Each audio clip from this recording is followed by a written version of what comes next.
Middle Tennessee is recovering from several tornadoes. Two of these were especially powerful and deadly. They damaged several communities in their path this weekend. 3 people were killed and more than 60 were injured in Clarksville, Tennessee, and that is where Paul Logan is. He is the U.S. Disaster Response Manager for the nonprofit relief organization Convoy of Hope. Thank you so much for joining us here, Paul. Yeah, thank you for having me on. Well, Paul, it was a real challenging weekend with 6 killed overall across Tennessee, but 3 specifically in the community where you are. So when did Convoy of Hope arrive, and to what extent is the damage that you're seeing on the ground? So we were here about 12 hours, less than 12 hours after the storms touched down. Since then, we've been able to bring in 2 semi-loads of product here to Clarksville, as well as several other loads in the Middle Tennessee area. And we've been distributing supplies alongside some of our partners. And as you can see, there's a lot of activity behind me with some of our partners and volunteers. And yeah, so we've been plenty busy with lots of volunteers serving the community here in Clarksville. So what is the situation now, and who is in need, and what kind of types of help are most urgent right now?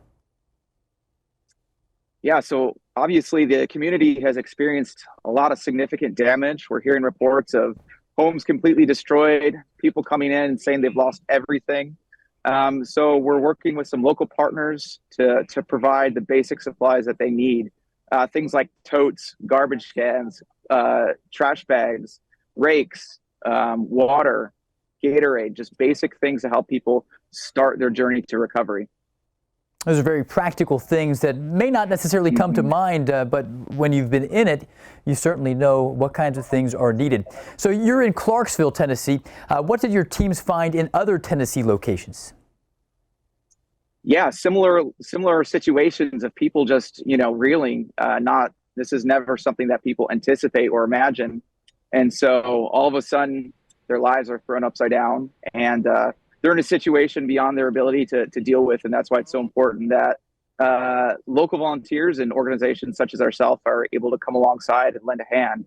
So we're in that 2 to 3 day window after the initial disaster of tornado touchdown. So what's the next phase of assistance as we move deeper into this week, or maybe even next week? Yeah, so currently a lot of volunteers have been able to get out into the areas. They're really helping people do the initial cleanup. I think as time goes on, we're going to see more, tarping of roofs and figuring out what can be salvaged, and people trying to figure out what's next.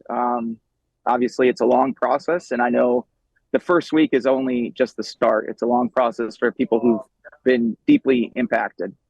Thank you so much, Paul Logan, a U.S. Disaster Response Manager for Convoy of Hope. You do some good things. Thank you, Paul. Thank you so much.